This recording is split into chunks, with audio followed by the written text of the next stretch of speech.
Bueno, ahora sí vamos a presentar al doctor Jorge Ferro para su conferencia de Newman a los Inklings. Jorge Norberto Ferro nació en Morón, Buenos Aires, en 1949. Egresó del Liceo Militar General San Martín. Fue profesor en letras por el CONSUDEC y licenciado y doctor en letras por la UCA. Ejerció la docencia en los niveles medio, terciario y universitario. Fue rector del Colegio Don Jaime Bellavista, enseñó en la Universidad de Morón, donde fue director de la carrera de letras, y en la UCA, profesor distinguido y director del Instituto de Estudios Grecolatinos en esa casa. Investigador del CONICET durante más de 30 años, fue subdirector del Seminario de Edición y Crítica Textual y se dedicó primordialmente a la filología hispánica medieval. Su otro campo de interés principal fueron los autores cristianos ingleses contemporáneos. Es cofundador de la Asociación Tolkien Argentina y miembro de la Academia del Plata, de la Sociedad Chestertoniana Argentina, de los Amigos de Newman en la Argentina y de la Asociación Hispánica de Literatura Medieval. Publicó Aproximación a Lewis y de Maestros y otras batallas culturales, además de diversos trabajos en revistas especializadas y en cantidad de medios periodísticos y de divulgación, y participó exponiendo en numerosos congresos y jornadas. Casado y padre de 3 hijos, actualmente es abuelo y jubilado y reposa en Bellavista.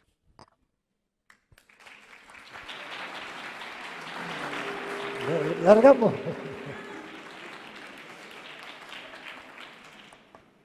Bien, la literatura inglesa, católica, desde Newman hasta hoy, dijimos, es un poquito ambicioso porque es enorme, ¿no? Es decir, la verdad que si nosotros vemos lo que pasó, ahora hay cosas que parecen misteriosas y que conviene reflexionar. ¿Cómo pudo darse eso en una nación tan poco afecta, digamos, desde el punto de vista político, moral y cultural? Yo lo atribuyo a la sangre de los mártires de Tyburn y de todos los mártires, porque me parece que hay que atender esas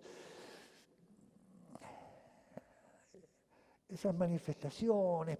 Por ejemplo, Castellani vio a Chesterton una sola vez. ¿Cuándo? A la salida de una ceremonia por los mártires en Roma, cuando él estaba estudiando, ¿no? Y tendría 20 y pico de años, y dice que lo vio a Chesterton, ¿no? Con una señora tan inglesa como un tarro de picles, y que lo pudo ver nomás, de lejos. Pero digo, que lo haya visto sobre la sangre de los mártires, vamos a decir así, no me parece un tema menor, ¿no? Y que eso estalla. ¿Y por qué nos viene bien a nosotros estos católicos, literatos católicos ingleses? Porque de algún modo terminan con la tenaza del, como decía el profesor Comar, uno de mis maestros, el esquema franco-germánico, donde quedaban afuera España, Inglaterra, la Mittel Europa, Italia, ¿no? Y todo. Entonces, aquí estamos en otro mundo, muy interesante, ¿no? Muy interesante, con cosas sugestivas y raras. Por ejemplo, si partimos de Newman, ¿no? Que yo partiría pensando nomás en su increíble texto de una línea, es que mis tinieblas sean la luz de los demás, digamos. Con eso solo tenemos para meditar un rato, ¿no? Que mis tinieblas sean la luz de los demás. Bueno, pero nosotros sabemos que tiene una obra ingente y rápidamente vamos a encontrarnos con el sueño de Geroncio, The Dream of Gerontius, ¿no? El sueño de un anciano, que acá tuvo una traducción en la Argentina, magnífica, de Carlos Sáenz. Ahora, es la descripción de una muerte, vamos a decir así, y todo lo que ocurre.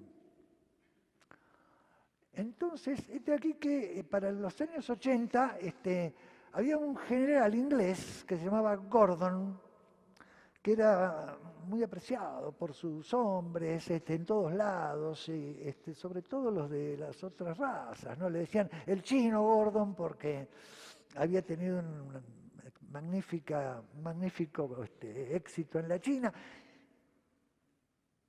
y era un hombre muy religioso, no definía, digamos, todavía su religión, pero era un hombre de gran preocupación religiosa, y había estado en Jartum, en Sudán, había sido gobernador, había hecho una magnífica, y ahí lo querían mucho. Se dan esos fenómenos, ¿no? De que por ahí países musulmanes, un extranjero suscita una adhesión increíble, como pasó con Laures de Arabia, digamos así, ¿no? O como pasó con Franco en Marruecos, es decir, que su tropa o su gente lo sigue y lo admira. Bueno, esto le pasó a Gordon. Ahora bien, él vuelve a Inglaterra y estalla una furiosa revuelta con un Mahdi que va llevando, digamos, a la rebelión a todas las tribus, y entonces Jartum, que es lejos, porque es bastante arriba del Nilo, queda medio desamparada. Entonces Gladstone, el primer ministro de Inglaterra, lo manda a Gordon. Ahí, va a ir ahí. Va a tener que...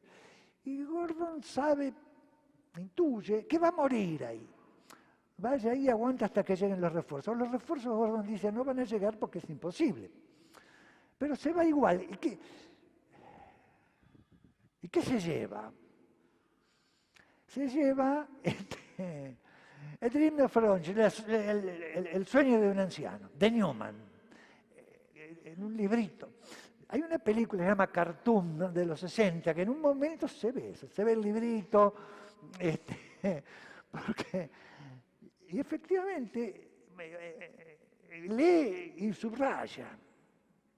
Y muere, porque le toman Jartum, y él muere en un enfrentamiento. Le cortan la cabeza. Pero el librito se recupera y sería fácil, en alguna vez yo lo supe, en qué biblioteca o en qué museo inglés está este texto newmaniano, porque sería muy interesante ver qué subrayó este hombre, ¿no? Que estaba ante una muerte segura, o sea, no estaba imaginando cosas que le pudieran pasar. O sea, bueno, de ahí, digamos, el impacto, el influjo de Newman, como todos sabemos, bueno, fue tremendo después de su conversión en el 45, de los 4 años que pasa en el retiro de Littlemore, y arrastra una cantidad de conversiones. Incluso hay un intento de conversión ahí de Oscar Wilde, ¿no? Dice, pero claro, Oscar Wilde le comenta a su padre, que era el que estaba en Oxford en ese tiempo, se lo comenta a su padre, que era el que lo mantenía ahí, con un alto tren de vida. Y el padre le dice, bueno, querido, haz lo que quieras, pero yo te corto la canilla. Entonces, él por frivolidad, por cobardía, dijo que no, ¿no? Y después pasaron todas las cosas que pasaron con él, hasta que muere, hay que decirlo también, perfectamente asistido y con todos los socorros de la Santa Madre Iglesia, converso. Es muy interesante el tema de Oscar Wilde, no es como se dice, algún día habría que hablar, pueden leer la biografía tan buena que hace este autor inglés, que después lo vamos a nombrar. Pero es una cosa interesante. Y cómo se van suscitando poetas y escritores. Por ejemplo, el primero, bueno, ya estaba más o menos trabajando. El primer poeta no el primero, Uno interesante es Coventry Patmore, católico, también el poeta sobre todo de la familia. Se casó 3 veces, pero bien, digamos, o sea, de la familia, le gustaba, se casó 3 veces, pero una magnífica poeta. Gerald Manley Hopkins, quizás el más también importante en cuanto a su impacto sobre la poesía inglesa, cómo ¿no? La remueve. Ahora, Manley Hopkins, convertido por Newman, se va y se hace jesuita. Entonces, y toda su vida, ¿no? Y no publica su obra. La publican post-mortem, se la publica un amigo y hace un estallido en Inglaterra. Él se dedicaba a enseñar a los chicos. Hay una anécdota, una biografía de él que un superior jesuita recorriendo el colegio lo ve con un alumno de espaldas en el suelo y él tomándole los tobillos y dando vueltas alrededor del escritorio. Entonces le dice, ¿pero qué hace? Padre, ¿qué hace? No, yo que le estoy explicando a los muchachos lo que pasó en Aquiles y el cadáver de Héctor, ¿no? Que me enganchó y le daba vuelta. Bueno, personaje, pero muy interesante. Un gran poeta, realmente vale la pena. No es fácil, pero vale la pena. Después hay un grupito, más, digamos, pegando saltos, así. Vamos a ver Alice Meynell, ¿no? Alice Meynell, que tiene ese poema tan bonito, cortito, que llama a una pastora, la pastora que lleva a sus ovejas a las aguas salubres y a los pastos sanos y que evita que se despeñen.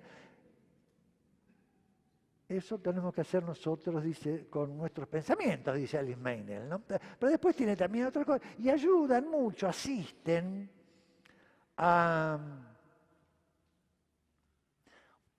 un gran poeta y católico, pero que estaba completamente deshecho por el alcohol, la droga, la mendicidad en la calle, que Francis Thompson, pero un gran poeta. Sobre todo, qué sé yo, por ejemplo, varios, pero para mí el Lebrel del cielo, ese de Hound of Heaven, ¿no?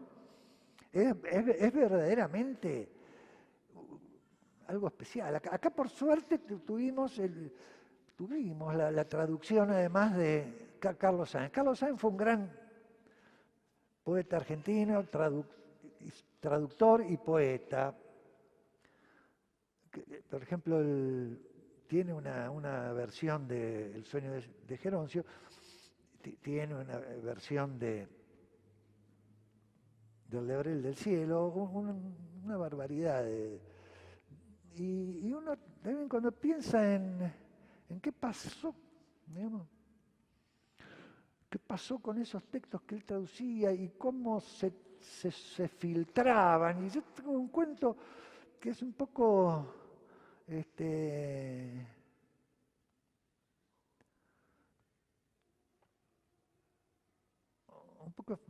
autorreferencial, como dicen ahora, pero resulta que yo lo iba a ir a ver mucho al padre Alfredo Sáenz.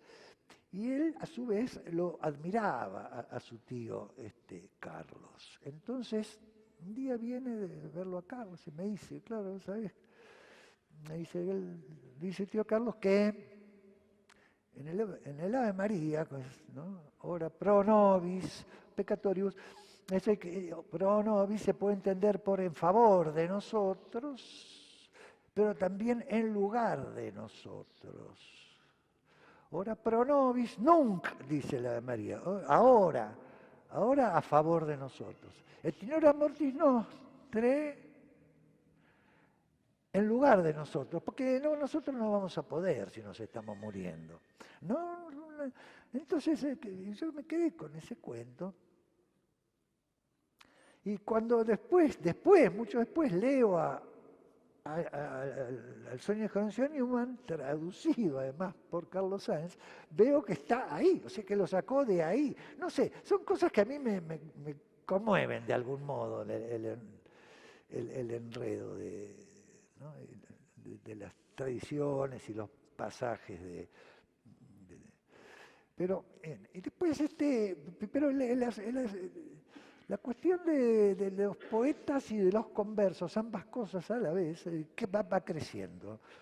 Yo miro acá porque miro la hora, así que va creciendo. Y tenemos en un momento dos grandes conversos, enormes, escritores, los dos. Uno es el hijo del arzobispo y el otro el hijo del obispo. El hijo del arzobispo es Robert Hugh Benson y el hijo del obispo es Ronald Knox. A quienes es imposible poco hablar que no lo llamemos Ronnie Knox, tipo sumamente querible. Entonces, Robert Hugh Benson, hijo del arzobispo de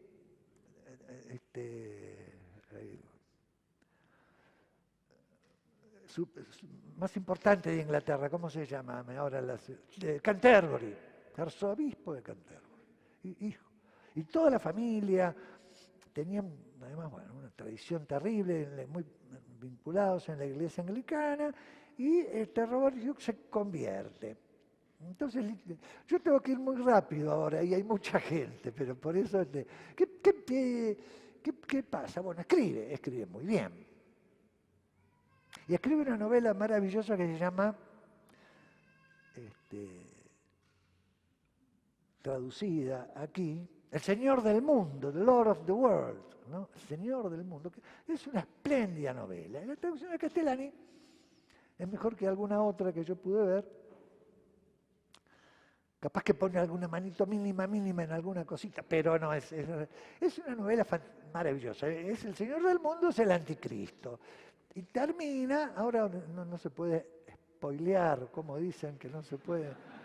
Bueno, es muy difícil. Bueno, entonces crean que es una gran novela. Hay unos momentos adentro, reflexiones sobre el tema de la muerte, sobre el tema de la eutanasia. Es una novela maravillosa. Ahora, al pobre Benson,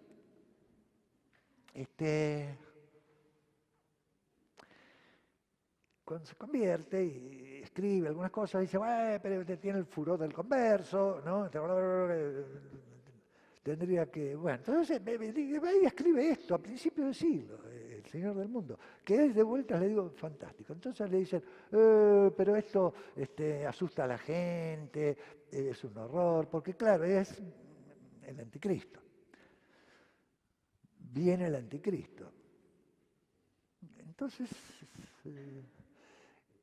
el anticristo, él lo pone, digamos, de principios del siglo XX, donde está pasando esto, a 100 años va a pasar esto, dice él, ¿no? Más o menos. Y como digo, está muy bien. Pero claro, cuando le dicen tanto y qué sé yo, la presión, entonces escribe una que se llama Dawn of All, que se suele traducir como el alba total, que es a 60 años hay un triunfo descomunal de la Iglesia. Yo evidentemente no es lo mismo, yo diría que no vale la pena esa. Todo lo demás de Benson sí, pero esa, una cosa es como forzada. Parecería que él, de ese triunfo temporal de la Iglesia, con todo el poder, ve que hay otros peligros, ¿no? La soberbia, la crueldad, el corazón que se endurece, y tampoco queda muy claro qué es lo que pasa ahí. Y hay un cura que sueña, y uno no sabe al final si fue todo un sueño. En fin, es muy desagradable de leer, ¿no? A mí me hacía acordar a cuando a Borges le preguntan, dígame, ¿usted conoce el cubismo? El cubismo, escuela, el cubismo. Sí, dice, parece que es una escuela que sostiene que se puede, que quiere reducir todo a cubos. Entonces él dice, yo no sé si es posible y no sé si conviene. Claro, uno cuando lee esta novela, que como les digo, no tiene para nada, tiene esa sensación, ¿no? Ese triunfo final es muy peligroso. Ese triunfo, no final, no es final, ese triunfo terrenal, político, en fin, y yo no lo puedo dejar de conectar con un capítulo de la Fe y la Cruz de Chesterton que se llama El sueño de Maquian. No sé si se acuerdan que los dos protagonistas de la Fe y la Cruz que quieren batirse a duelo y el mundo no los deja, ¿no? Un católico y un ateo. Pero casi muy avanzado el libro, tienen un demonio los tienta con un sueño a cada uno, y a Maquian, que es el católico, es eso, es el sueño del poder, el ejercicio del poder, y hay una calle, y unos caballeros que le cuidan, y una señora grande, una vieja que va con dificultad, entonces el caballero le pega un latigazo y se despierta y le dice, es una tentación demoníaca este sueño, ¿no?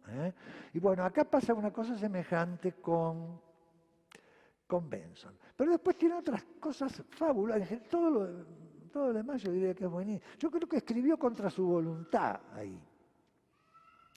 Él no creía que fuera posible, no creía que iba a pasar, y no creía que convenía, entendiéndolo así, como un triunfo puramente político, social, etcétera, etcétera.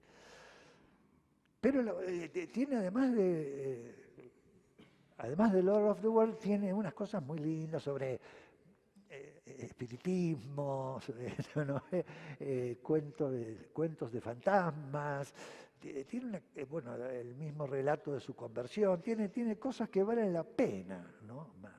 Entonces nosotros bueno, vemos de Tolkien, de Newman a los Inklings, es como una cordillera todo el tiempo, con montañas más altas y más bajas, ¿no? De distintos, pero comunicadas, muy comunicadas entre sí. Este era el hijo del arzobispo. Entonces los anglicanos decían, bueno, Newman, perdimos a Newman, qué sé yo, pero ahora tenemos a la familia del arzobispo. No, no. Después digo, bueno, pero hay un tipo brillante que era el hijo del obispo de Manchester, que era la segunda diócesis de Inglaterra, que era Ronald Knox, con ese apellido de hereje, digamos, pero que era... y Ronald Knox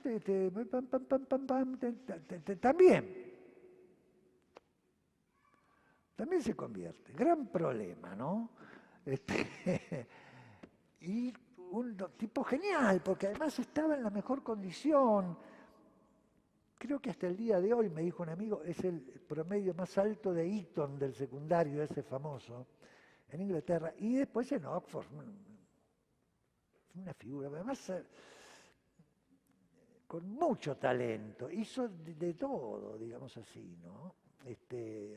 Hasta novelas policiales, tiene 6 novelas policiales, fue el que hizo el reglamento del Detection Club, que fue un club de escritores de detectives, en el que formaban parte ahora Agatha Christie, que todo el mundo, que él hizo el reglamento. Por ejemplo, no puede haber chinos porque uno se confunde, no puede haber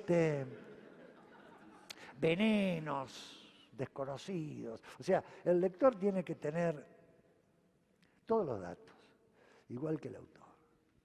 Bueno, o sea, se ocupó de eso, pero además escribió su libro más importante, se llama Entusiasmo, que vale la pena largamente, son las herejías del entusiasmo en realidad, son todos esos movimientos que plantean tener este contacto directo con Dios y qué sé yo, por encima de cualquier jerarquía o canal que no sea el directo. Y está muy bien hecho porque desde San Pablo, desde la época de San Pablo hasta los años 40 en América, el libro que le llevó dice todo ese tiempo, siempre andaba buscando datos para eso, ¿verdad?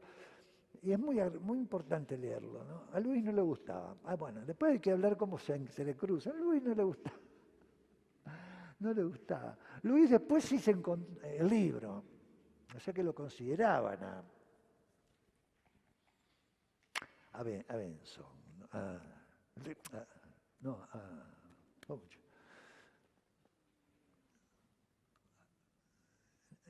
Benson, a Knox. Porque además, bueno, tiene ensayos, tiene poesía. Miren, por ejemplo, qué lindo. Él tuvo mucho que ver en la recepción de Chesterton en la Iglesia Católica, no en el año 22, estaba mucho con los Chesterton, y tiene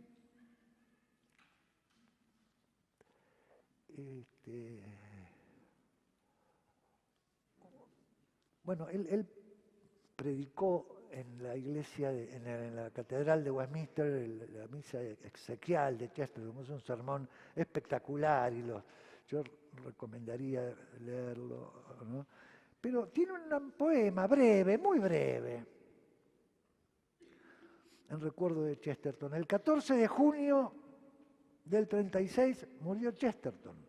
A los pocos días, el 20 de junio, o sea que él ya había predicado el sermón ahí en Westminster,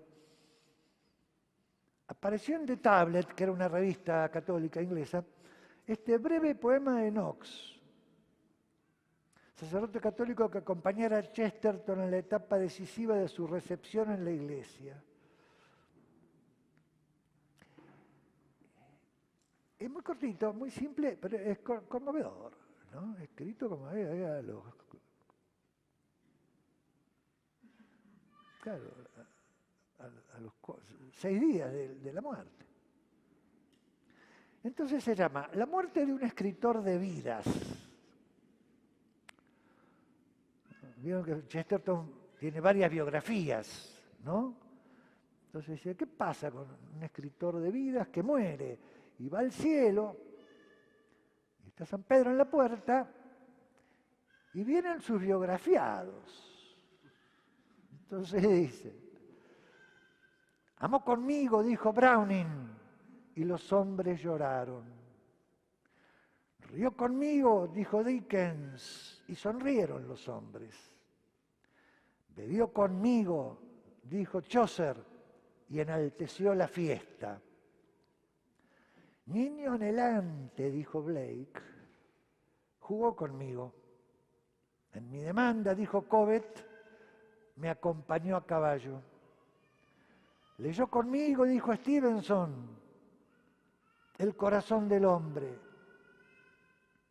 Y a mí, Johnson gritó, me amó como ninguno.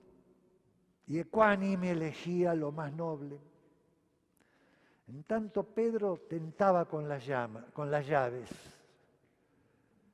Y un instante se enfrentaron justicia con clemencia, nublando la puerta difícil del cielo. Hasta que otros consejeros más sabios se acercaron, otros biografiados, ¿no?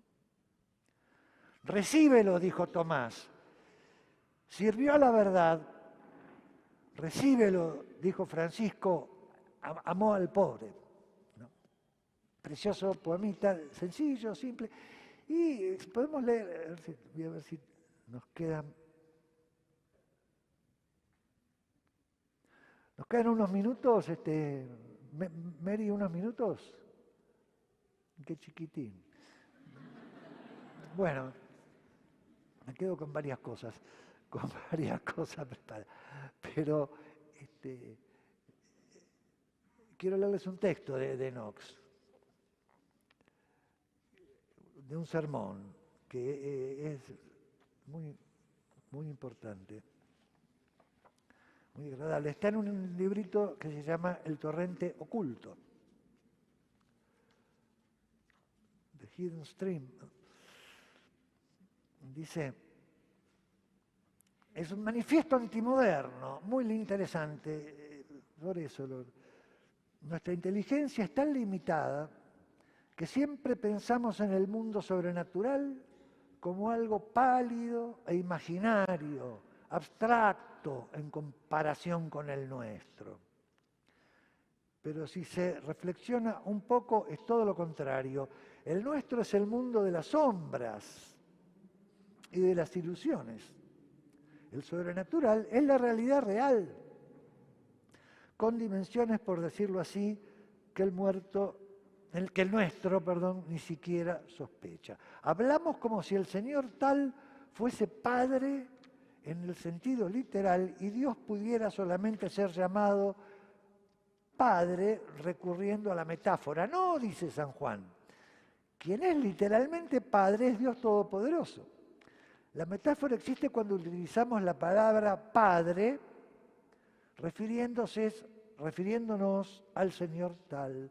Así pues, no empezaremos a entender el matrimonio humano hasta que comprendamos que es una especie de imagen, un eco de la encarnación. Contemplad el amor de Cristo por su Iglesia y entonces podéis formaros alguna idea de lo que realmente significa el amor entre hombre y mujer cristianos, puesto que el amor humano existe como prolongación del divino, en fin. Texto muy lindo. Bueno, muchas cosas más, yo había traído varias cosas más, pero el tiempo es tirano. Así que lo dejamos para preguntas, o no, no sé.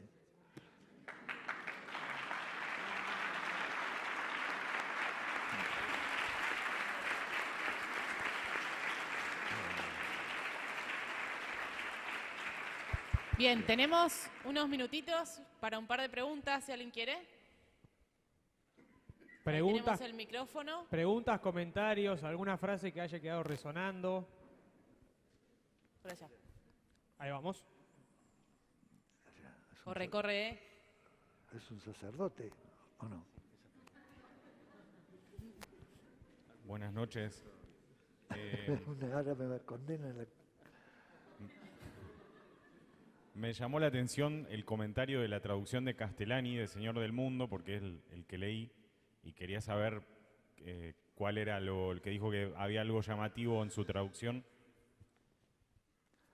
No, parece, en algún momento creo acordarme que él habla, no, pero es perfecta, es muy buena, pero habla de unos Cristóbales en Sudamérica, una cosa así, que me parece que es una licencia.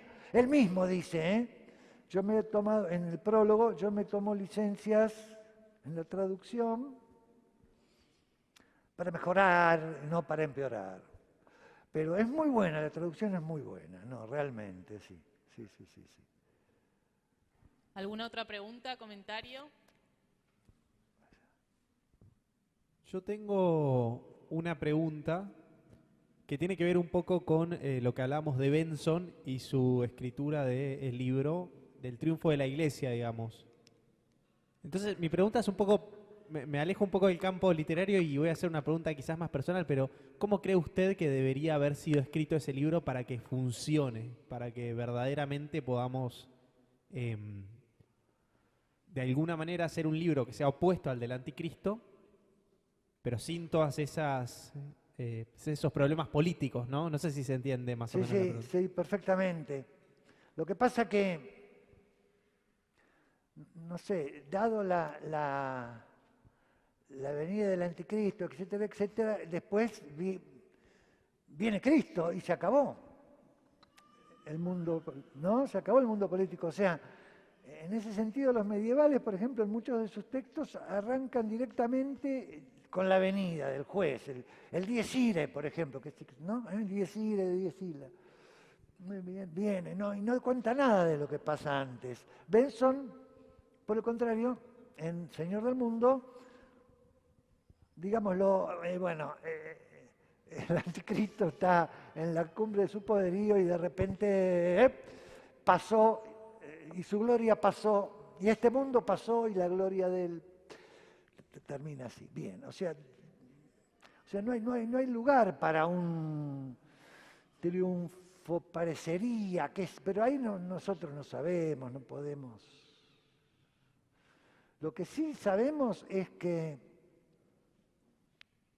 literariamente no es convincente una y es convincente la otra, eso sí. No sé si vale el... Acá tenemos otra pregunta. Doy testimonio que para muchos, Jorge, fuiste una puerta de entrada para toda esta literatura, pero nunca te pregunté quiénes fueron los primeros, cómo fue que entraste, a través de qué autores entraste a todo este mundo. A ver si un resumen cronológico, el primero fue tal, segundo. Y el primero fue Chesterton, ciertamente. A los 14 años leía Chesterton. A los 16 compré las obras completas con mi primer sueldo de preceptor y después nunca más lo dejé, ¿no? Claro. Y después, bueno, de ahí, C.S. Lewis, el segundo podría ser, digamos así, gracias a Inés de Casani, una maestra mía, profesora, excelente, que le debo mucho. Me habló de Lewis, pero también lo encontré citado en Castellani, en Piper, lo encontré muy citado en Piper, ¿no? Siempre elogiosamente. Entonces, bueno, de Lewis a Tolkien, él dice, ¿no? Quien quiera saber más sobre Númenor, dice, va a tener que esperar que salgan las novelas de mi amigo el profesor Tolkien, bueno. Y ahí un buen día, en el año 78, me compré Señor de los Anillos en castellano, porque no había mucha difusión acá. La compré en la estación del 11 y lo empecé a leer con fascinación, porque yo en ese momento trabajaba en el CONICET, que era mi tarea fundamental, era filología medieval, y teníamos un contrato con Estados Unidos. Bueno, yo transcribía manuscritos, tenía que transcribir un manuscrito con toda perfección, digamos. Entonces, yo lo hacía eso cuando estaba en el instituto. Y en el viaje de ida y de vuelta leía el libro de Tolkien, como para decir, bueno, vamos a descansar. Hasta que un momento seguí descansando, ciertamente, pero me di cuenta que estaba en el mismo mundo, tenían la misma forma mentis. La forma mentis medieval, ¿no? No había un cambio de mundo ahí. Entre las crónicas medievales, que son muy lindas por otro lado, realmente, ¿no es cierto? Vos que has hecho historia, son magníficas. Muy lindas. Así que y después los demás fueron apareciendo, porque fui buscando a ver si este nombraba este otro nombraba este, y yo les traía un regadito que tienen que conocer en lo posible, que es los libros de Michael Bert. ¿Los conocen? ¿Algunos conocen Michael Bert? El caso de las trompetas celestiales, el caso de la joven alocada y el caso del jesuita risueño, publicados acá por MC. En la colección El séptimo círculo de Borges, en los años 50. Es una cosa maravillosa y misteriosa también. Bueno, de esto algún día habría que hablar largamente de Michael Bert, que es un seudónimo de un escritor católico chestertoniano que acá se sigue publicando. Lo sigue publicando. MC lo sigue publicando, de tanto en tanto. Claro, le han sacado el copetito que le pone Borges, que dice católico y chestertoniano. pero que vale la pena, lo van a conseguir en librerías de viejos. Si no, muy difícil de conseguir. En inglés no se consiguen en absoluto. Yo conozco una sola persona que tiene 2 libros en inglés de él, que soy yo mismo, y que uno de ellos, que es una primera edición de las trompetas celestiales, que conseguí. Yo estaba en Inglaterra y había ido a todas las librerías de viejo del mundo y no va de ahí, no pasaba nada. Pero en Canterbury, que fui a la catedral, después volví cruzando el pueblo por el medio, digamos, ¿no? En una calle principal. Pueblito encantador. Y en un momento pasó frente a una librería de útiles, de útiles. Pero en un rincón había un armarito, alcancé a ver, un armarito con lomo de libros. Y yo dije, bueno, acá la gente del pueblo vende los libros que quiere, ¿no? De los que se quiere deshacer. Y así era. Entonces entré, abrí la biblioteca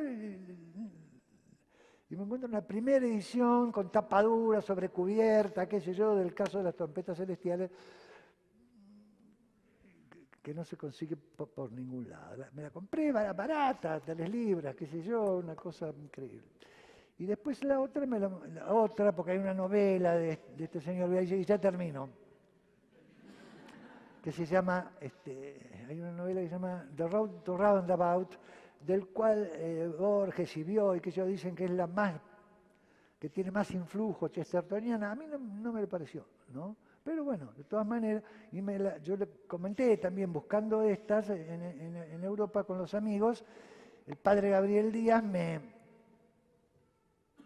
consiguió que Aidan McKay me mandara de regalo, esa es una novela inglés, tapadura también, yo no puedo creer, la leí, ahora es un autor amable, no se van a arrepentir,